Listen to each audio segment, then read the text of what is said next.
Guadacheros, bienvenidos una vez más a este espacio llamado Guadacho. Mi nombre es Elis Martín y aquí hablamos con chefs, foodies, cocineros, viajeros, todo aquel que le gusta la comida y le gusta comer. Y el día de hoy, como siempre, tenemos un invitado súper especial.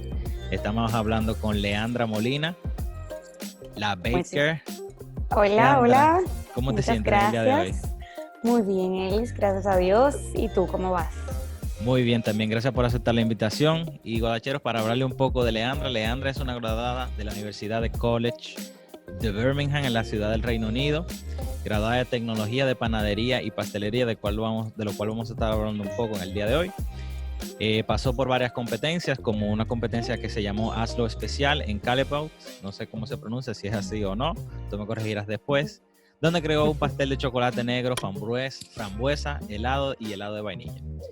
Tras obtener este título, eso lo llevó a Bélgica a aprender sobre el chocolate, que también es algo de lo que vamos a hablar porque tú eres experta en chocolate.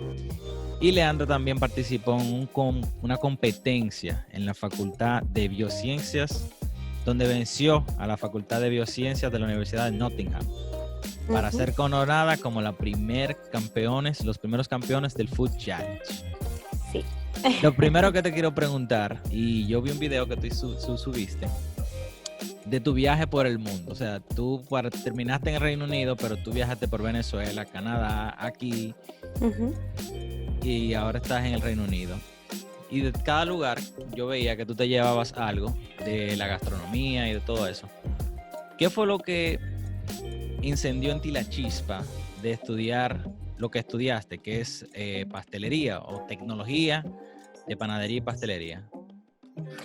Bueno, realmente, como tú mismo dijiste, todo se fue acumulando, todo, o sea, fui sacando un pedacito de cada país, de cada cultura, y luego, cuando llegué a Canadá, yo fui con la intención de estudiar otra cosa totalmente diferente, que fue estudiar educación temprana. Y al estar allá, estaba en el college y estaba viviendo sola. Luego me mudé a vivir a casa de mi suegra y bueno, estaba ahí y la necesidad de aprender me motivó y como que empecé a hacer bizcochos y yo siempre quise hacer panes, como a experimentar, que en mi casa no lo hacía necesariamente porque mi mamá es un poco como organizada, entonces esa necesidad o esa motivación de experimentar y aprender me motivó en Canadá. Y ahí fue donde yo dije, eso es lo que yo quiero hacer, quiero estudiar eso y no educación temprana. ¿Y qué viste en Canadá? O sea, a nivel de pastelería, ¿qué te llamó la atención? Que tú dijiste, wow, esto me gusta, me voy a ir por aquí. Realmente a mí me motivó mucho el programa de Food Network, que allá lo veía mucho. No necesariamente probé un producto en sí, sino que veía mucha televisión y mucho programa de cocina, mucho más avanzado que el dominicano.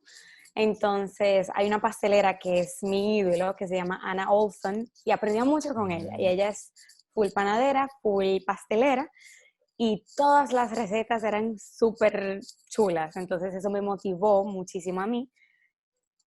Y yo dije, yo lo quiero hacer. Y bueno, a partir de ahí fue que en Canadá me nació. Y de hecho, Anna Olson es canadiense, sí. Sí. ¿Y qué diferencia a un cocinero panadero de lo que tú decidiste estudiar o por la vía que te fuiste? La diferencia de un chef panadero con qué? Con lo que tú estudiaste, tecnología de panadería y pastelería.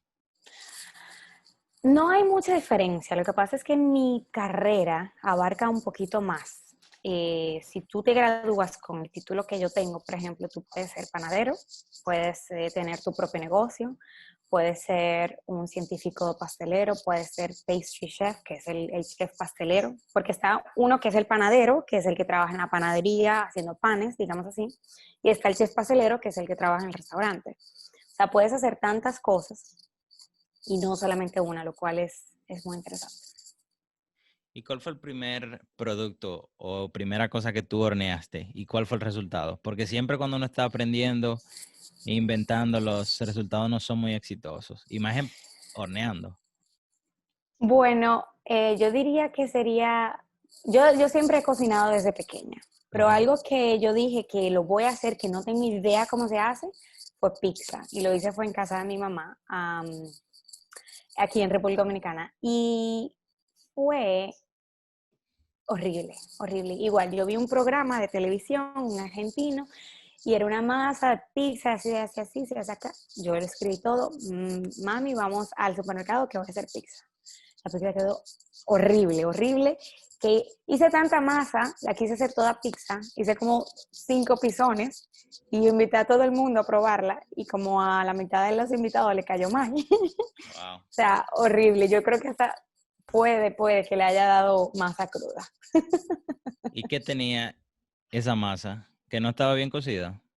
Yo creo que ahora pensándolo bien es el horneado, que no precalenté el horno bien, no era la temperatura que era y bueno, fue bien delicado. Pero Y, a partir de ahí yo dije, no, yo no soy para eso, no doy para nada, que no sé cuántos. Pero no pasó mucho tiempo y lo volví y lo intenté y así lo volví y lo intentaba, pero no me dejaba vencer pero al del, final, al de eso. final, al final ya venciste la pizza, ya tú eres experta haciendo pizza. Sí, ya Ah, sí, ok. con los trucos, no necesariamente los trucos, sino entendiendo bien el producto, entendiendo bien los ingredientes y el rol que representa cada uno, incluyendo el horno, que es lo más importante casi que. Háblame un poco de eso, porque yo también soy de los que pienso que el resultado final va a depender mucho de los productos que tú tengas, pero también el horno juega un papel importante y más en la pizza, porque tú necesitas una temperatura bastante alta, que por lo general el horno de la casa no agarra esa temperatura. Eso fue algo que me dio trabajo aprender, incluso en la universidad, y luego lo entendí. Es que la pizza o la panadería es algo totalmente separado de la pastelería. Y hacer pizza, hacer panes en casa no es fácil. Y en caso de que sea fácil, tienes que tener el horno que te llegue a, como tú dices, a la temperatura que se necesite, que serían a partir de 200 grados Celsius, que serían más de 400, 450 Fahrenheit, que no todo horno lo puede hacer. Pero aparte de eso, hay que ver si es un horno de gas, si es un horno eléctrico o si es un horno de abanico, que los tres te dan resultados diferentes, que también yo trabajaba con eso en mi trabajo, comparando hornos diferentes y viendo el resultado, porque por ejemplo allá en mi trabajo yo hacía empresas, por ejemplo un supermercado tenía un producto y me lo enviaba a mí, por ejemplo, a mi departamento, y decía, yo quiero vender esta pizza para desarrollar las instrucciones detrás del empaque. Ujú. Entonces, yo tengo esta pizza, pero no sé cuándo ni cómo, digamos, lo puedo hornear. Entonces, nosotros desarrollamos esas instrucciones diciendo, ok, esta pizza, como allá como en Inglaterra, perdón, como en Inglaterra se cocina con 3 tipos de hornos domésticos, tenemos que poner en las instrucciones los 3 tipos de hornos para que sea más factible para el público, para el consumidor. Ujú. Entonces tenemos un laboratorio solamente de hornos y microondas para desarrollar esas instrucciones. Entonces el horno de gas y eléctrico es un poquito menos potente, entonces hay que subirle un poco la temperatura y el de abanico es el mejor dentro de los domésticos y tiene que ser más bajito. Entonces, la misma pizza en gas eléctrico debe estar a 200 grados, por ejemplo. Pero si es el de abanico, es 180 grados Celsius. Entonces, teniendo eso en cuenta, que no todo el mundo lo sabe, a la hora de hacer un producto es muy específico. Otra cosa, a la hora de nosotros ver o desarrollar esas instrucciones, nosotros tenemos unos termómetros calibrados cada cierto tiempo y nos aseguramos que el horno esté. Y muchos de los hornos que tenemos domésticos, si lo ponemos en 180 y lo calibramos con el termómetro calibrado que tenemos, no da 180, da 170. Y ya es diferente. Entonces, nada te garantiza que el horno que uno tenga acá, el horno doméstico, sea lo que diga la pantalla o la perillita. Entonces, también ahí es donde es importante comprar un termómetro de horno, que probablemente no es tan caro. Pero esas cosas son esenciales a la hora de hacer panes principalmente.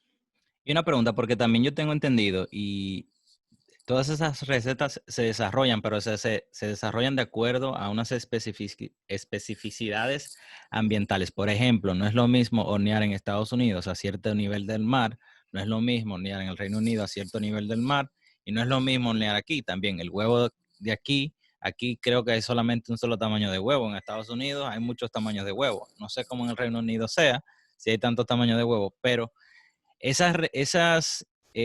como ustedes desarrollan esas recetas, ¿son para ser aplicadas donde ustedes están o en todo el mundo? Bueno, cuando nosotros desarrollamos esos productos, nosotros lo desarrollamos, ¿verdad? Y tenemos Ujú. todas las especificaciones y el reporte y se lo enviamos al cliente. El cliente dice, ok, yo lo voy a hacer en mi industria, en mi compañía, a ver qué tal sale.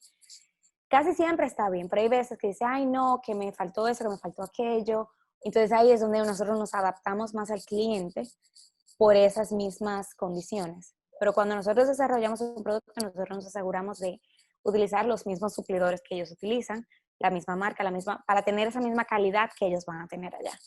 Pero a la hora, por ejemplo, del tamaño del huevo, no tiene que ver porque al final del día allá en Inglaterra todo es por gramos y por mililitros y se pesa y se mide todo. Entonces, sea un huevo, dos huevos, grande o chiquito, tú necesitas 100 gramos de huevo. ¿Y qué tú has aprendido en tu caminar? ¿Qué es lo más importante a la hora de tu hornear? Y ahora me voy al pan, porque ahora está de moda o se está usando mucho el sourdough en lugar de la Ujú. levadura comercial. Sourdough bien viene por el nombre que tiene, que es sour, amargo o bitter, ¿verdad? Pero desde tu punto de vista científico, ¿cuál es la diferencia a la hora de tu desarrollar un producto de pan con masa madre o desarrollarlo con levadura comercial? Bueno, la diferencia, primero que todo, la diferencia entre el sourdough o la masa madre y la levadura comercial, como tú dices, es mucha. Sourdough, o vamos a decir en ese caso la masa madre, es algo que viene desde cientos de años, que con el tiempo la industrialización se fue perdiendo. ¿Y por qué? Porque para hacer un pan antes, hace 100, 200 años, y de ahí hacia atrás, se demoraba mínimo 24 horas, mínimo. ¿Por qué? Porque es una cultura que se crea dejando harina y agua a posar y eso fermenta. Dentro de la harina de trigo hay unas bacterias naturales que eso ayuda a que esta masa fermente. Entonces, tú coges de esa masa madre un pedazo para tu pan y vuelves y vas alimentando esa masa y por eso se llama como la masa madre. Entonces, de ahí llegó la industrialización y creo que fue después de la Segunda Guerra Mundial, digamos así, que entre los Estados Unidos e Inglaterra desarrollaron el proceso que se llama Chorleywood Bread Making Process, que es donde se hace pan de cero a horneado en, digamos, 1 hora y media. Wow. Entonces ahí entra lo que es la levadura comercial o baker's yeast le llaman, Ujú. o sea, disecada, fresca, activa, no, activa, desactiva no se puede.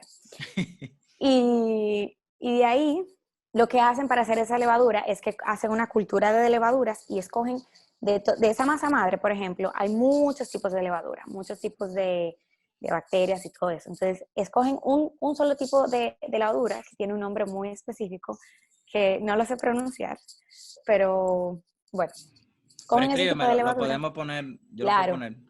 es algo como Saccharomyces cerevisiae, algo así. Entonces, ese tipo de levadura se saca y se cultiva y es bien densa. Entonces, luego de esa cultura es como que una levadura, una masa madre, digamos así, muy intensa, concentrada. Entonces, activa súper rápido.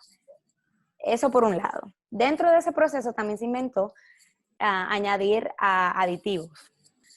Y los aditivos, sí, exacto. Entonces, ¿cómo hacen? Es que hay dos tipos de métodos para hacer pan. Está el bulk fermentation process y el Chorleywood bread making process. El bulk fermentation es, no sé cómo traducirlo, pero es como fermentado en bulk. No, pero Como dilo en, así, yo le busco la vuelta. Dale. exacto, exacto. Entonces, el bulk fermentation process puede tener, creo que tiene, tendría que calcular, pero creo que tiene 7 pasos. Dentro de ese está el bulk fermentation, luego shape, no, entra lo que es pesado de los ingredientes, luego el mixing, el bulk fermentation, luego va como dividir la masa, darle la forma, fermentarla por última vez y luego horneado. Y enfriado y empacado. 9. Wow. Ese es el primero, el básico, digamos así. Está el Chorleywood Bread Making Process, que te acorta un paso, que es el más largo, que es el bulk fermentation process. Y ahí... Bulk, y perdona que te interrumpa, es como que el proceso de agrandado, porque bulking es como, Yo diría, habría que traducirlo. ya, Pero sí, bulk es una fermentación en masa.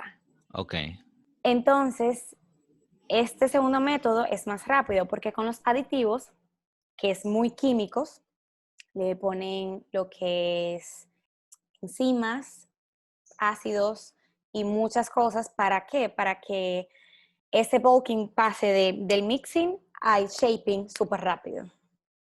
Entonces, también inventaron una máquina nueva para este proceso, que en vez de mezclar un pan en 10 minutos, esta máquina te lo mezcla en menos de 3 minutos. Y estamos hablando de toneladas de masa en 3 minutos, porque la misma máquina fue inventada con ese proceso que se llama Chorleywood Machine, Chorleywood Bread Making Machine. ya. Es Tweety. Bueno, es una máquina súper rápido que no te mide en tiempo, sino en energía. Una locura. Entonces, ¿qué pasa? Dentro de todo esto, hay algo que se pierde, el sabor. Porque el sabor se desarrolla con el tiempo Ok, que la levadura y la fermentación se da naturalmente. Pero claro. en este proceso nuevo, industrializado, no lo hay. Y por eso hay veces que le echan hasta saborizantes artificiales y todo eso, en caso de.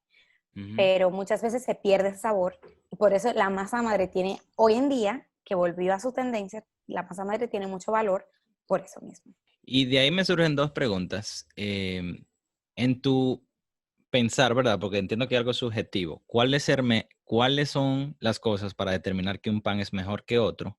Y el uso de sal y levadura, porque siempre en todas las recetas o muchas, tú tienes que desarrollar el culture, como tú bien dices, de la levadura primero y después mezclarlo con la sal, porque la sal inhibe lo que hace la levadura, que es leudar la masa, hacerla crecer. Uh-huh. Entonces, si tú me puedes explicar por qué sucede eso y también qué hace un pan mejor que otro. Ok. Primero, para responder tu pregunta de la sal y el azúcar entran en el mismo rol que hace científicamente lo que se llama de la presión de osmosis, osmotic pressure. Y esto lo que hace es que la sal y el azúcar son muy, muy secas y siempre están atrayendo Moléculas. moléculas de agua. Okay. Entonces, o sea, atrae la humedad. Entonces, al ser seco, quiere balancearse con húmedo. Y por eso cuando tú dejas el azúcar destapada o la sal destapada, se pone dura, porque República Dominicana es muy húmeda, por ejemplo. O una cocina donde hay mucha humedad se pone húmedo. Entonces, absorbe humedad. ¿Qué pasa? La levadura es algo vivo. Si tú literalmente pones tu dedo en sal por 5 minutos, se va a quedar como una pasa, porque tu dedo tiene humedad, tú tienes agua adentro y se va a absorber. Entonces, cada vez que tú vas a hacer una receta con levadura, debes de separarla, porque en cualquier minuto se puede morir, literalmente, por esa misma presión de osmosis para hacer un equilibrio, lo que llaman el equilibrium entre una célula, sí, entre un producto y otro. Es bien delicado. Por ejemplo, también puede ser, bueno, lo mismo que hace la sal, que la sal y el azúcar es un preservativo, Ujú. pero también es, por ejemplo, si tú le pones sal a un pescado, lo vas a salar, lo vas a curar, vas a hacer el proceso de curación. Igual con la yema de huevo. tú puedes curar yema de huevo en azúcar y sal y utilizarlo como un aderezo, digamos así. Eso es una técnica asiática. Cuando uno hace postres, por ejemplo, a la hora de hacer crema pastelera o un saballón tiene que ver la interacción del azúcar y la yema de huevo, tiene que ser muy delicado porque uno no puede coger la yema de huevo y ponerle azúcar y dejarlo ahí y no mezclarlo. Tiene que actuar, mezclarlo ahí mismo y trabajar rápido, por eso mismo. Y la otra pregunta es, ¿qué hace un pan mejor que otro? Bueno, realmente lo principal que todo el mundo sabe son los ingredientes. La calidad de los ingredientes es muy específico y mejor son tus ingredientes, mejor va a ser el producto al final del día. Al final, como al final o a la hora de comparar un mismo producto utilizando, por ejemplo, una harina de esta marca con otra harina de esta marca. Es el mismo producto, pero te vas a ver mejor si una harina es de mejor calidad. Eso por un lado, pero también hay que comparar el proceso. Depende del proceso que tenga el producto. En el caso del sourdough, nuevamente, un pan de sourdough. Hay muchos tipos de sourdough, así uno no lo crea. Entonces, hay diferentes tipos de sourdough porque depende del proceso de cómo se manejó. Si hay sourdoughs que puede ser, yo te puedo hacer un pan de sourdough en 10 horas, por ejemplo, entre comillas. Pero una persona te puede hacer un sourdough en 36 horas, que también te lo puedo hacer. Mientras más, mientras más larga la fermentación, más sabor va a tener el pan. También tiene que ver, depende de la receta. Ya vamos a comparar, por ejemplo, un pan de agua, en el caso dominicano, un pan de agua con un pan sobao. Vas a ver, en mi opinión, mejor, depende del gusto, obviamente, pero el pan sobao es más rico, es más suave, o vayámonos a Francia, un baguette y un brioche. Los dos son muy ricos, pero el brioche tiene obviamente grasa, que es algo muy importante a la hora de los sabores, tiene azúcar, tiene huevo, tiene leche, mientras que el baguette tiene 3, máximo 4 ingredientes. Entonces, todo depende del producto, de la calidad de los ingredientes y el proceso de cómo se hizo ese producto. ¿Cuáles son tus top 5 de panes favoritos? Leandra Molina le encantan estos 5 panes. Dios mío, a ver. Sourdough, pero sourdough como crusty, el típico redondo. Me gusta mucho el baguette, el croissant, brioche y la focaccia. Hay muchos, yo soy muy amante, Te muy, fuiste muy, muy un amante viaje del por el pan. mundo entero. Mediterráneo, Sí, sí, Europa. sí, sí, sí, sí. O sea, yo soy muy amante del pan. De hecho, no soy dulcera, a pesar de todo. Amo los dulces, amo probar de todo, pero no es como que, wow, tengo un antojo de un cheesecake, por ejemplo, o un mil hojas. No. Pero panes, yo no puedo vivir un día sin pan. Casi, pero sí. No, Buen pan. tú tuviste la oportunidad de participar en un concurso, una competencia. ¿Qué tú Varias. viviste en varias? ¿Qué tú viviste en esa competencia y qué cosas tú aprendiste de competir? Bueno, yo recuerdo mi primer año, lo que pasa es que en mi universidad cada año íbamos a una conferencia que había muchas competencias, a varias conferencias. Y entonces uno elegía si ir o no y participar o no. Y hay uno que se llama específicamente el ABST, que es el Aliens for Bakery Training, Students and Training, algo así. Y ellos hacen estas conferencias con personas de la industria y dentro de esa conferencia hay más de 30 tipos de competencias. Entonces tú eliges, como estudiante, tú eliges cuál te gustaría participar y tú practicas en la universidad te ayuda y te da todos los ingredientes y todo y yo voy y practico. Y eso es justo ya al final del año académico. Entonces, mi primer año de esta competencia, yo no sabía nada, no sabía qué había que hacer ni nada. Entonces yo fui un día, fue como 3 días, no, ¿qué 3 días? 2 días antes de la competencia en sí, de la conferencia. Y yo llegué como a las 4 de la tarde y llegué yo, bueno, con todo mi planificación y a mí los profesores me dijeron, ¿y tú qué haces aquí?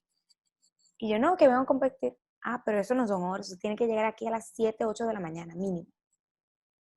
Que todo el mundo, porque eso estaba lleno de estudiantes practicando, todo el mundo que estaba ahí estaba bien temprano.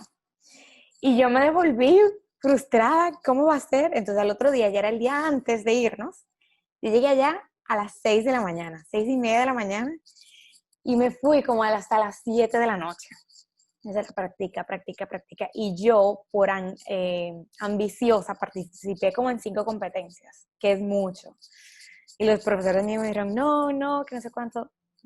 Entonces uno hace el producto en la universidad y lo lleva allá.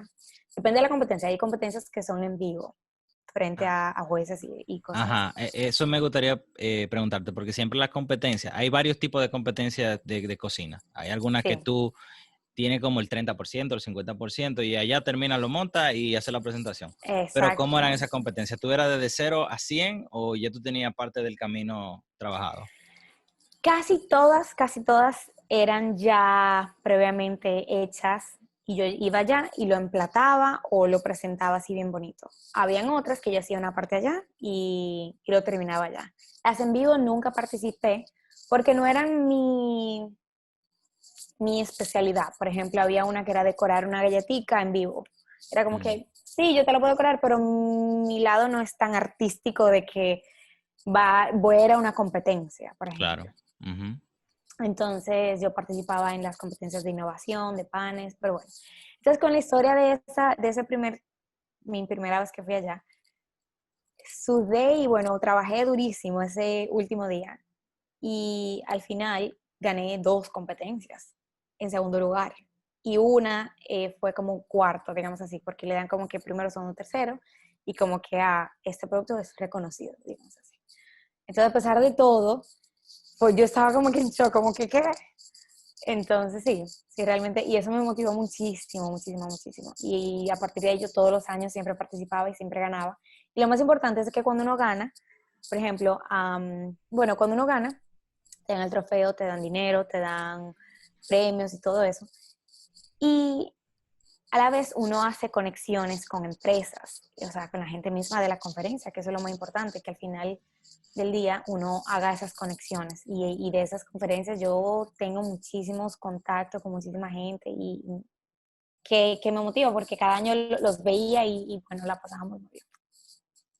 De esa competencia tú siempre vas a poner en práctica lo que tú conoces, ¿verdad? Lo que ya tú sabes. Pero uno siempre, y más que uno está dispuesto a aprender y conocer gente, como tú dices, uno se lleva algo. ¿Qué tú te llevaste de esas competencias? Que tú dices, wow, me dejó este aprendizaje o de esta experiencia, yo saqué esto. Aparte de, obviamente, el networking. Ok, de esas competencias yo aprendía la importancia de practicar. De practicar, practicar, practicar hasta que te salga bien. Y yo me creé una persona detallista, como que, o perfeccionista más bien, como que no me gusta porque al yo practicar y formarme para competencias, todo lo mío era como que perfecto, entre comillas, tú ves. Ujú. Pero era como que hasta que yo no esté satisfecha, yo no lo voy a presentar, por ejemplo. Y habían veces que me iba en la madrugada, o sea, bien tarde y terminaba yo horneando en mi casa hasta la cuchumil de la noche y bueno, aparte también aprendí la importancia de las relaciones, del networking en general con las empresas, de al hablar, de yo siendo estudiantes, muchas de mis compañeras no hablaban y no conocían y no esto, pero yo sí iba, me presentaba, soy fulanita de tal, no sé cuánto, así yo no ganaba, así yo no, nada, aprovechaba la oportunidad de que estaba ahí porque yo no sabía cuándo iba a ver a esas personas para en un futuro tener esa referencia y gracias a Dios a través de esas personas me abrieron más y más puertas. También aprendí a estar muy al tanto de las tendencias, por ejemplo, de qué es lo que se mueve, qué es lo que llama la atención. Eso me ayudó mucho. Por ejemplo, no, que estamos en el año del unicornio, entonces yo voy a hacer un póster que sea unicornio con no sé qué, pero colorantes naturales, por ejemplo. O, no, que todo gold, todo de oro, vamos a utilizar gold leaf aquí, quiero allá. Entonces, como que mi creatividad y mi imaginación siempre la trataba de tener como que up to date, actualizada, para estar como A la vanguard, al día. exactamente. Y yo creo que es importante porque eso también es lo que llama la atención.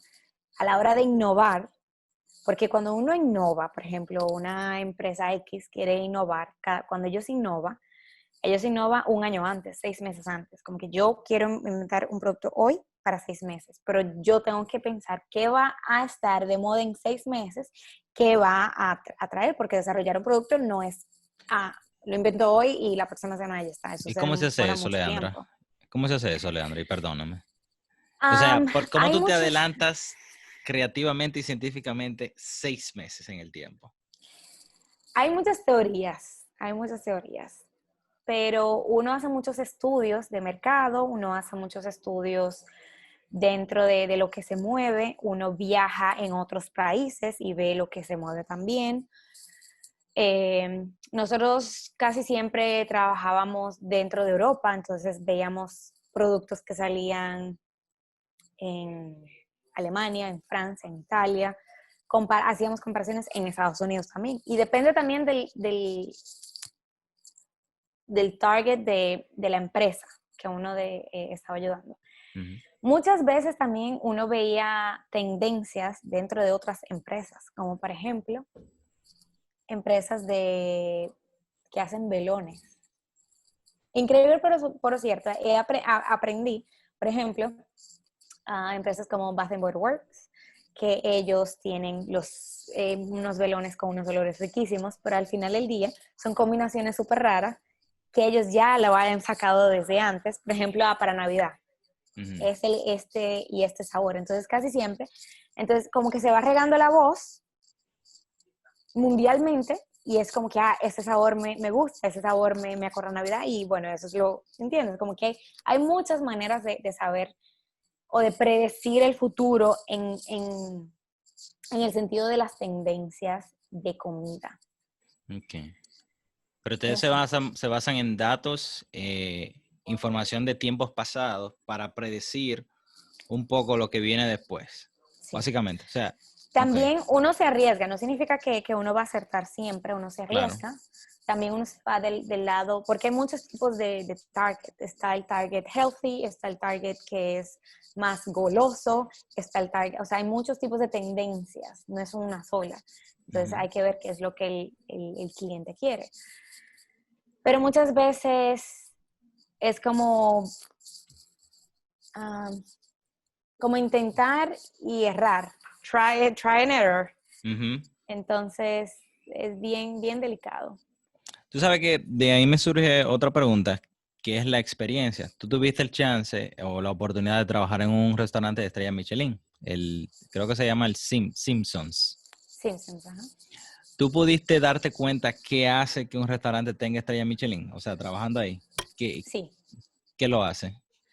Bueno, ahora hablando de este tema, que también es importante a la hora de las tendencias, que uno puede mismo empezar una tendencia. Y Ok. dentro, por ejemplo, aparte de eso, dentro del restaurante con estrella Michelin, para uno tener un restaurante con estrella Michelin, lo más importante es que tu comida sea buena, pero no cualquier comida. Que tu comida como que te explote, de como que tú nunca te vas a imaginar lo que te vas a comer, pero combina todos los sabores, sea innovador, la presentación. También entra el lado de las técnicas, como que tiene una técnica muy específica, que no sea fácil, entre comillas, hacerlo. Ujú. Entra también el lado de higiene y de organización dentro de la cocina, o sea, es algo que es una sinfónica de que el maestro está allá arriba y nosotros somos los que... Lo que tocan los Sí, él, instrumentos. él dirige y nosotros tocamos los instrumentos. Y esa organización, no, o sea, es incomparable realmente. A pesar de que se grita mucho, de que como una cocina típica, digamos Ujú. así, al final del día se hace eso y de la puerta hacia allá se presenta de la misma manera siempre. Es algo tan importante y allá, literalmente en el año que yo trabajé allá, en mi opinión, o los días que yo trabajaba, nadie nunca se quejaba que eso está aquí, que eso está allá. O sea, y es muy, muy específico. Otra cosa, cualquier restaurante puede aplicar para una estrella Michelin. Hay que ver si realmente se la dan. Y en caso que se la den, todos los años debe seguir aplicando para mantener esa estrella. Si a un restaurante le dan estrella un año, el próximo año lo puede perder fácilmente si no mantiene esa calidad, si no mantiene esa innovación. Porque cuando un restaurante Michelin o cuando un restaurante tiene una estrella Michelin, normalmente cambian menú cada temporada, cada 3 meses, cada 4 meses. Y eso es innovando, innovando, innovando, siempre, siempre, siempre, siempre, siempre. Tú sabes que ahora que tú me hablas de establecer tendencias, hay un restaurante, yo no sé si tú lo conoces, de Grand Sacans, a línea, en Chicago, Claro. que él desarrolló un postre que era la mesa, él la ponía y ahí él empezaba a armar una pintura, una cosa chulísima, pero que yo lo he Arte. visto en muchos lugares, o sea, con eso de trazar tendencia, tú eres el primero, ¿verdad? Y de ahí para en adelante, mucha gente quiere hacerlo, hacer Exacto. cosas similares. De hecho, yo fui una vez en diciembre a un restaurante de aquí de la ciudad, en la zona colonial, y nos armaron algo parecido, ¿verdad? Con nitrógeno y todo el cuento. Uh-huh. Y es como eso, o sea, siempre en la cocina como que hay alguien que impulsa o alguien que da la pauta a lo que se va a hacer a Exactamente. continuación. Y de ahí me gustaría hacerte la pregunta porque veo que tú estás saliendo, como yo te sigo obviamente en las redes sociales y tú tienes chance de comer muchas cosas y probar. Aquí es diferente, o sea, la crítica el dominicano no la acepta igual que en Europa, es muy complicado, no sé si lo sabías, pero es Ya, diferente. ya lo tuve que aprender. Ah, es muy diferente. ¿Qué te pasó? Espérate. Cuéntame, cuéntame, cuéntame. No, no, no fue que me pasó algo malo específicamente, sino que No, yo quizás te dijeron, intenté o ajá, he intentado dar críticas constructivas, que mucha gente le gustó esa idea, y me ujú. puse a dar, entre comillas, reviews de postres. Yo soy una persona muy catadora a la hora de postres, me encanta probar todo, pero yo sé lo que es hacer ese postre, sé el tiempo, sé las técnicas, sé los sabores. Tú puedes Y hablar con si, criterio de la bueno, ejecución y el resultado final. Porque, exacto. Y si yo pruebo un plato, si yo pruebo, qué sé yo, no te quiero decir un producto, pero si yo pruebo un mil hojas y no me sabe mil hojas, y esa crema pastelera no me sabe crema pastelera o no me sabe vainilla, no son mil hojas. Tú lo puedes llamar como tú quieras. Mil hojas de tal a la no sé quién, pero no me lo llaman mil hojas. O chinola de no sé qué, y no sabe chinola, o sabe un chinola falso. No. Entonces, he aprendido que el dominicano, y yo sé que mucha gente me está escuchando probablemente, pero el dominicano es una persona que no está preparado para recibir una crítica constructiva, no está preparado para los ojos de ellos, o ellos siempre lo van a ver algo negativo y no constructivo. O yo como dominicana, que yo era así, y yo no aceptaba una respuesta como no, y yo me ofendía, pero luego aprendí de que si yo quiero algo, lo peor que me puede pasar es que me digan que no, y yo lo voy a aceptar, pero no es que yo lo voy a pedir y me tienen que darlo, no. O sea, si tú, Elis, me haces un postre y yo lo pruebo y no me gusta, yo te lo voy a decir, porque tú me estás dando, o sea, y al final eso me ayuda, porque si yo soy un claro, creativo, te va a ayudar a ti para ver qué puedo mejorar y siempre va a haber algo para mejorar. Y algo que yo aprendí en Inglaterra, que no me entraba en la cabeza al principio, pero luego que acepté y me gusta, es que todos mis trabajos, siempre por ley de la universidad, todos los profesores tenían que dar 3 comentarios positivos y 3 negativos. Así mi nota fuera 99. wow, Siempre. Y eso me aprendió, mira, yo siempre voy a tener área de mejora. un área de mejorar y aprendo más de los errores que del éxito. Wow. Otra cosa que he visto aquí, yo prefiero que la gastronomía dominicana se especifique, que no se especifique o que no quiera abarcar tanto a la hora de la gastronomía, porque me he dado cuenta que voy a restaurantes, he ido a varios restaurantes y a la hora del menú te incluyen desde pasta, risotto, a sushi y hamburguesas. Es Hay una como que identidad clara. estoy perdida, exactamente. Si es italiano, vamos a hacerlo italiano. Si es japonés, vamos a hacerlo japonés. Y así como que Si es bueno, si es de todo, hagámoslo de todo, bien, pero no que todo, porque quieren tratar de abarcar a todo público. Pero yo prefiero de que si yo soy una persona de que haga una pasta rica, o bueno, en mi área, que yo hago un postre muy rico, que yo hago el mejor brownie, yo lo voy a vender como el mejor brownie, pero no me puedo poner a hacer cheesecake, por ejemplo. Entonces, sería ideal que nos enfocáramos, como que la gastronomía dominicana se enfocara en un área y que sea el mejor en esa área y que se destaque como el mejor, en mi opinión. Sí, así. Tú sabes, yo te pregunto lo de la crítica porque no se acepta. Y yo creo que he llegado a la conclusión, y hablándolo en otros podcasts, que ya lo he hablado bastante, hay una situación como que son artistas y al artista tú no le criticas la pintura. Entonces, y es muy difícil para un artista recibir críticas de su pintura. Y quizás el chef, el artista de la cocina, lo ve muy complicado porque puso su esfuerzo y todo eso, y eso que estamos hablando. Pero al final es como tú dices, tú estás aportando un granito de arena para mejorar y siempre hay espacio para mejorar. Claro. Y en eso que tú decías, como de si el mil hojas le faltan cosas, deja de ser lo que es. Ahí te quiero hacer una pregunta que también lo hablé con otro pastelero. El gluten es sumamente esencial a la hora de las harinas, en sentido general, que es lo que le da la estructura, que ya lo he hablado antes. Pero, por ejemplo, te quiero hacer la pregunta a ti. Si un producto como el pan, como los bizcochos, galletas, no tienen gluten, ¿para ti qué son? Yo soy muy, yo respeto mucho a las personas que no comen gluten porque tienen la enfermedad del Ujú. celiac disease. El celiac disease, no sé cómo se dice en español, Celíaco. de las personas que son celíacas y celíacos. Y lo respeto, y yo entiendo que es una enfermedad y es al igual que un diabético que no puede Ujú, comer ujú, azúcar. ujú. Um, yo no soy, ¿cómo se dice esto? Advocate. Defensora. Yo no soy defensora de que gluten es una tendencia, vamos a hacer todo gluten. No. Cada ingrediente, cada molécula de cada ingrediente es importante en una receta y si está ahí es por una razón. Se pueden hacer algunos cambios, pero la pastelería y la panadería es tan científicamente exacta que tú cambiárselo, le quieres, vas a tener que cambiar muchas cosas. Por ejemplo, el gluten, o bueno, llamémoslo el gluten ya que es el tema, pero también pasaría con huevo, pasaría con el azúcar. Sí, el gluten tiene una función que es en el pan atrapar las burbujas de aire que crea la levadura.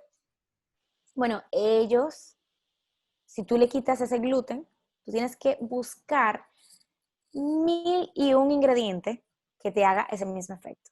Entonces, comparado con un pan clásico rebanado, tiene industrial, tiene 10 ingredientes probablemente. Un pan, el mismo pan rebanado, sin gluten, tiene 24 o 25 ingredientes. Para Que compensar. la gente no lo ve. Para decir gluten free, por ejemplo, para compensar. Tiene un montón de gomas, huevo, tiene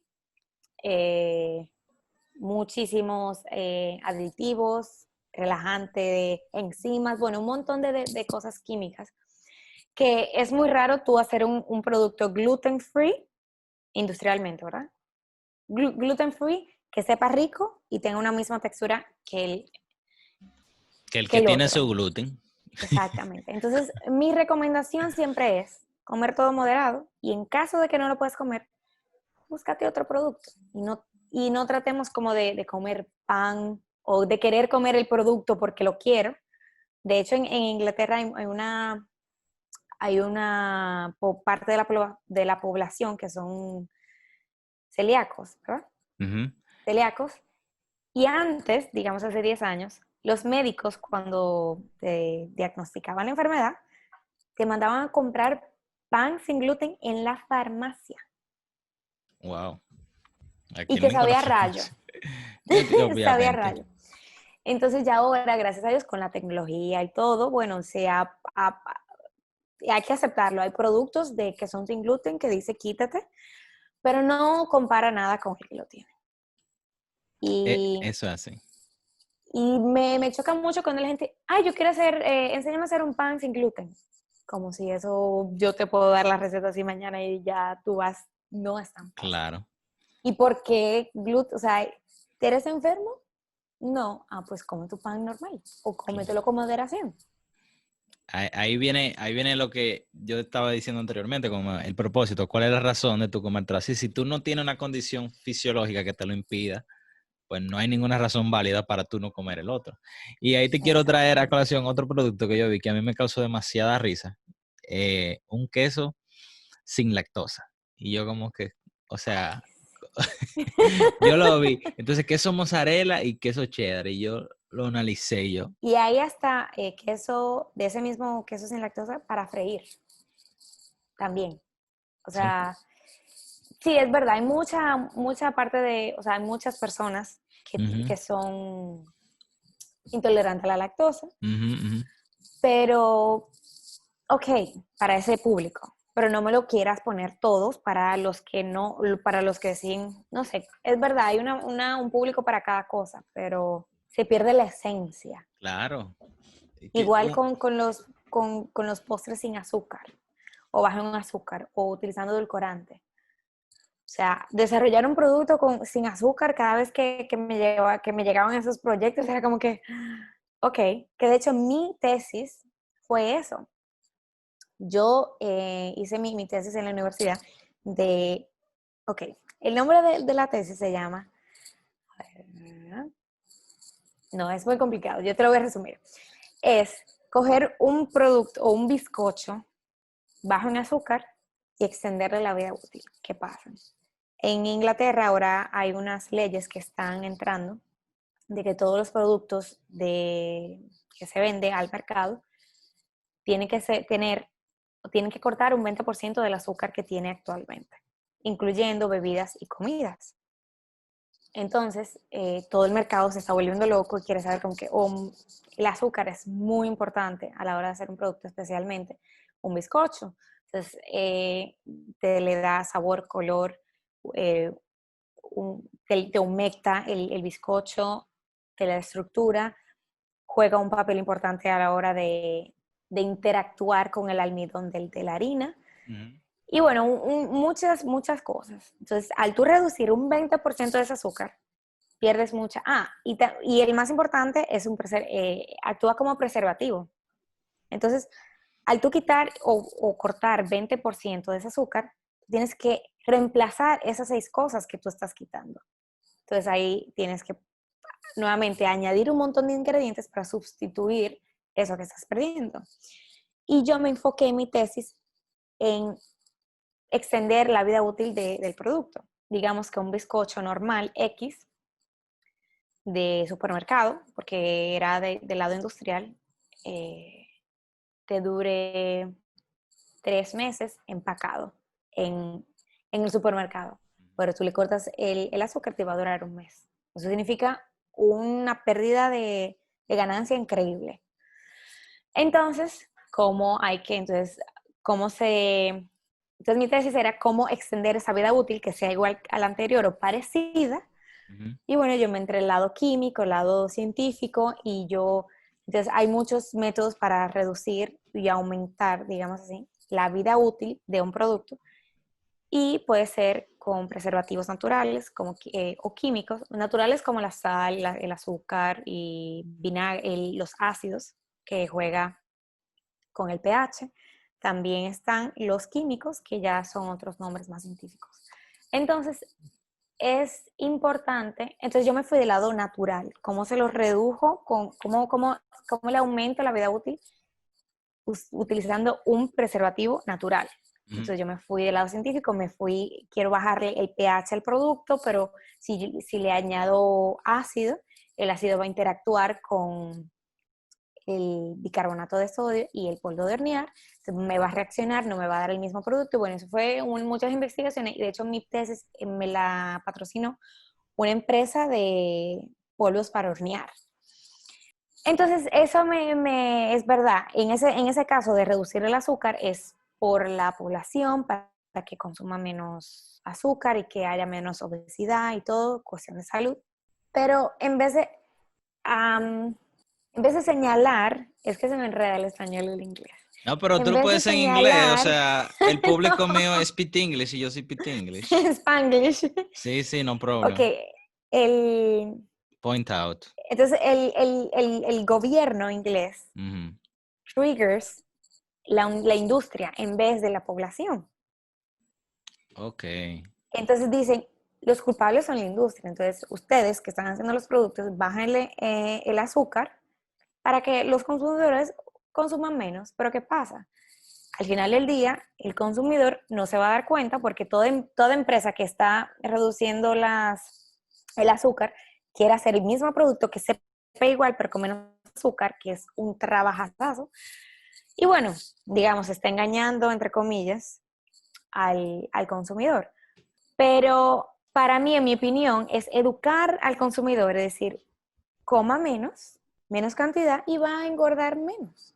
Porque si se dan Difícil. cuenta que probablemente la empresa va a poner, este producto tiene 20% menos de azúcar, etcétera, porque tienen que declararlo. Y bueno, dice, tiene menos 20% tiene 20% menos de azúcar, me voy a comer 20% más de producto. Ujú. Entonces estamos en lo mismo. Como que es como esas personas que dicen, Coca-Cola de dieta, puedo beber todo lo que quiera. Tenía eso mismo en la mente, pero le ponen más cafeína. Exactamente. O si es bajo por ejemplo, las cosas bajo en grasa tiene más azúcar, las cosas bajo en azúcar tiene más grasa, porque al final del día lo que queremos es el sabor. Y si un producto me cambia el sabor, no lo voy a comprar. Para nada. Leandra, O sea, es un tema. yo te quiero hacer una pregunta que me surge de eso. Y es de una pregunta como curiosa que yo estaba hablando con alguien reciente. La diferencia, si tú me puedes decir, claro está, la diferencia entre baking powder y baking soda. Ay, súper fácil. Bueno, el baking soda, que es el bicarbonato de sodio, es un ingrediente totalmente alcalino, del lado alcalino, del pH, ¿verdad? Alcalino y ácido, o sea, tiene un pH alto. Y el baking, entonces, el baking soda es eso, a la hora de utilizarlo en un producto, digamos un bizcocho de chocolate, casi siempre se utiliza porque cuando se añade a la receta debe de interactuar con dos cosas para que reaccione, ¿verdad? Con ácido, porque hace una reacción química, y con calor. El calor reacciona, pero no tanto como con el ácido, que es el baking soda, ya entrando al otro. El baking soda es bicarbonato de sodio con tartaric acid, que es un ácido Ácido en polvo, tartárico. Ujú. ácido tartárico. En polvo. Entonces, cuando tú coges eso y lo mojas, reacciona. O sea, el polvo para hornear es bicarbonato de sodio alcalino con un agente ácido. Hay muchos tipos bueno, básicamente esa fue mi tesis. Yo te puedo hablar muchísimo de polvo de hornear, Si pero tienes hay tiempo, yo tengo muchos, tiempo. ok, perfecto. Hay muchos tipos de polvo de hornear. Ujú. Polvo de hornear, hay uno solo en el área de retail, que es el de bicarbonato de sodio y este ácido tartárico, que tiene doble función. Reacciona primero a la hora de unirlo y segundo, un tiempo después cuando ya está en el horno. Por eso, cuando uno hace un bizcocho, uno no lo debe dejar ahí y olvidarse, porque eso está actuando. Si tú lo horneas o si tú lo mueves mucho, botas todo el aire y lo horneas y está súper aplastado. Entonces, el del lado industrial, del lado más como, De- más production, digamos así, Ujú, ujú, o del lado de restaurante que también te lo venden los suplidores, ujú. hay muchos tipos de polvo de hornear. Depende del producto que tú vayas a hacer, va a ser la reacción del tipo de polvo de hornear que vas a utilizar. Entonces, hay polvo de hornear que actúa más rápido y hay otros que actúan más lento. También, igual del lado de industrial, depende de qué tan larga sea tu línea de producción, pues tú vas a utilizar X polvo de hornear. Entonces, hay ácidos que van a actuar diferente con el bicarbonato de sodio. Otra cosa, el bicarbonato de sodio al final del día es sodio y te aumenta el sodio y a la hora de cortar sodio en las recetas tienes que cambiar el sodio por potasio, que es bicarbonato de potasio, que ¿Y, también hay tres. ¿Y cómo tú lo puedes sustituir eso? Porque, por ejemplo, mira, a mí me pasó con un pancake. Yo no me acordaba que los pancakes eran tan amargos y tan malos para mí, ¿verdad? En ese momento. Entonces, la receta de eso siempre lleva mucho, creo que baking soda. Y ese pancake me quedó súper amargo. Yo tuve que hacer de nuevo, ponerle muchísimo menos baking soda y más azúcar para que me quedara algo digerible, agradable al paladar. Entonces, ¿cómo tú sustituyes y ese tipo de potasio? ¿Dónde tú consigues eso? O sea, Bicarbonato de potasio en los supermercados no lo vende, tienen que ser con un suplidor ah, realmente. Se podría conseguir en internet probablemente, pero así como que voy a un supermercado y lo compro, no. Porque el mercado o la población no conoce bien eso, entonces puede que no lo sepa utilizar. okay. Las galletitas, por ejemplo, tienen un tipo de polvo de hornear, digamos, específico, o no va a tener el mismo que de un cupcake, o que de un pancake, o que de un bizcocho, porque son productos diferentes y son tamaños diferentes y masas diferentes también. En tu caso con lo del pancake, probablemente tú me dijiste que tú utilizaste bicarbonato de sodio, pero Sí. probablemente tú no equilibraste este agente alcalino con uno ácido.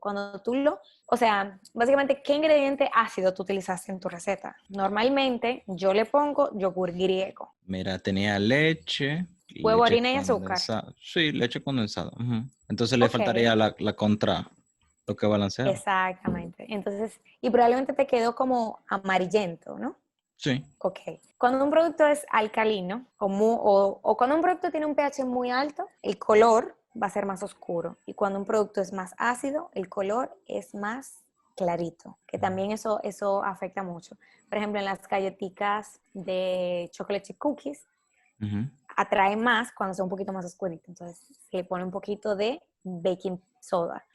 Por el color, no por el sabor ni por la reacción. Claro. Es verdad, te va a reaccionar, pero por el color. A los productos con chocolate, bizcochos de chocolate, brown y todo eso, casi siempre se le pone bicarbonato de sodio para que sea un chocolate más oscuro y te llame más la atención. Si es algo muy ácido, casi siempre los bizcochos de limón, por ejemplo, son un poquito más claros. Pero eso viene la reacción de Maillard o Maillard reaction, que es un tipo de caramelización Sí, está muy que hace presente en las carnes, que ahora se está exactamente. promocionando un poco más, pero Ujú. es lo que le da ese color es una serie de reacciones en cadena que dan la caramelización. Pero usted la Exacto. científica, continúa, continúa.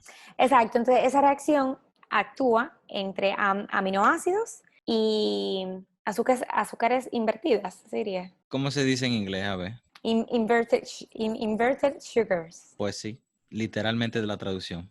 Bueno, entonces esa reacción entre aminoácidos, que es básicamente proteína y carbohidrato, entre comillas, cuando actúa a una temperatura específica cuando se cocina. En las carnes se da mucho más porque tú cocinas una carne a una alta temperatura, mientras que un bizcocho es más a una Paulatino. temperatura bajita.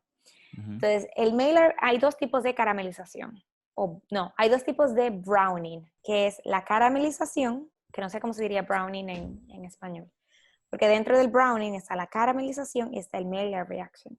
La caramelización le da un color casi siempre por fuera y el Maillard reaction es por fuera y por dentro Ok.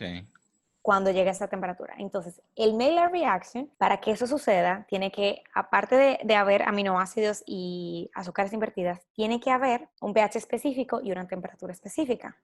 Si el pH es muy alto, va a haber más reacción. Y si el pH es muy bajo, va a haber menos reacción. Ok. Entonces, por eso, utilizar baking soda va a hacer la masa o ese producto más alcalino y va a tener más coloración. Y sabe más malo. No necesariamente, porque si tú No, yo utilizas un poquito, lo digo en mi caso, que esa receta creo que me engañó fuertemente. puede que utilizaste mucho. Demasiado, demasiado. Porque después yo te dije, yo lo volví a hacer, usé menos y quedó decente, o sea, se podía comer. Ujú. Pero eso fue lo Pero que igual. pasó. A la próxima utiliza más el baking soda, el baking powder, el polvo de hornear, perdón, Ujú, ujú. que ese es el que yo utilizo. Yo no utilizo baking soda para los pancakes, pero cada receta es diferente, realmente. Entonces, ¿qué producto tú te has encontrado en tu conocimiento que la gente que te sorprendería, bueno, que la persona normal le sorprendería su uso o sus funciones o las cosas que puede hacer, que quizá la gente se encuentre o lo subestime ese producto? Como que, wow, no sé Ajá, cómo como hacer que, esto. o como que esto puede hacer tanto, tú puedes hacer tantas cosas con esto. Por ejemplo, el azúcar. El azúcar es, o sea, la gente cree que el azúcar es solamente endulza, pero como tú bien decías, el azúcar hace muchísimas cosas. Yo diría el huevo. O sea, es algo sencillo y no nada wow, pero el huevo es muy poderoso. O sea, tú puedes hacer tantos tipos de productos con solamente huevo. O sea, el huevo en general, con la yema y con la clara o los dos, que es increíble. Como que ese producto sin huevo es muy diferente. Por ejemplo, suspiros. Puedes hacer suspiros sin huevo, que es utilizando el aquafaba del garbanzo, pero no, o sea, no, el huevo tiene unas propiedades que muy poco producto te lo puede dar. Que le dan como esa esponjosidad al suspiro. Sí, sí, sí, sí. Y aparte de eso puede ser esos bizcochos que parecen sí, que son un bizcocho esponjoso, un sponge cake, Ujú. que es batiendo los huevos a alta temperatura y dentro de ese foam, de esa espuma, tú pues envuelves los ingredientes secos y te da un bizcocho súper esponjoso. Pero eso, pues hacer eso no es tan fácil. A mí el huevo me suena. Pero, por ejemplo, un ingrediente innovador que es muy chulo, nosotros trabajamos con la chía, que es muy chulo porque da un tipo de gelatina muy interesante, que pues, porque lo que hacemos en mi trabajo es investigar ingredientes y es como que, este es un ingrediente nuevo o este es un ingrediente que se utiliza en tal país en muchas cosas, pero no es reconocido mundialmente. Vamos a ver cuál es el potencial de ese ingrediente y pues nosotros freímos ese ingrediente, lo hervimos, hacemos esto, como que hacemos todas las posibilidades Ujú. y luego la estudiamos y decimos, wow, la chía es muy interesante, porque a veces reacciona de una manera que luego teóricamente o sea, como que no concuerda con la teoría. Tú sabes qué interesante, yo la conocí o la empecé a usar reciente y te da unos microverdes bastante interesantes porque germina bastante rápido, pero ya Sí. para que crezca el tamaño real de ella dura muchísimo tiempo, pero en el proceso, pues tú puedes germinar y usar tus microverdes y usarla Ujú. para el agua y tiene muchos beneficios, o sea, a nivel nutricional tiene muy buen valor nutricional la chía, que Sí. es nueva, o sea, nueva no, con esto del fitness y todo este revuelo de saludable y todo poco de cosas, tienen eso.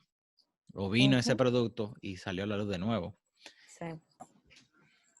No sé, es interesante. Por ejemplo, nosotros, increíblemente, en el restaurante, bueno, o en los restaurantes que llegué a trabajar, utilizamos ingredientes raros del lado de pastelería, panadería, como una vez utilizamos arroz, le hacíamos como puff, ¿cómo sería? Así mismo, Lo como... inflábamos, Ujú. lo inflábamos y le hacíamos como un coating de azúcares y algo dulce y lo poníamos arriba de un helado. Y era como que arroz. O sea, yo creo que cualquier ingrediente tiene mucho potencial y yo creo que depende del producto. Pero sí, es difícil decirte un específico ahora mismo, tendría que pensarlo. Tú sabes que ahora que tú me dices eso y que siempre que puedo lo traigo a colación, yo no sé si tú conoces a Ofos.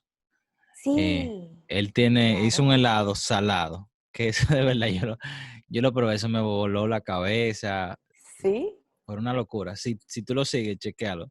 Él hizo un helado, yo te lo mando, no importa. sí, sí, sí. Pero es un helado que yo, o sea, tú lo pruebas porque una de estas cosas como que te hace un mindfuck muy fuerte. Porque por lo general tú te esperan, tu cerebro está codificado para que el helado sea dulce, pero Sí. esto es un helado salado. Una cosa loquísima. Pero qué chulo, qué chulo. Bueno, realmente con relación a eso, yo soy muy amante del helado y una de mis responsabilidades en el restaurante con estrella Michelin era yo hacer, aparte de muchas cosas, yo era la Ujú. encargada de hacer los helados en una máquina de helado todos los días. Wow. Y pues eran 7 tipos de helados diarios diferentes porque había muchos tipos de postres. Ujú.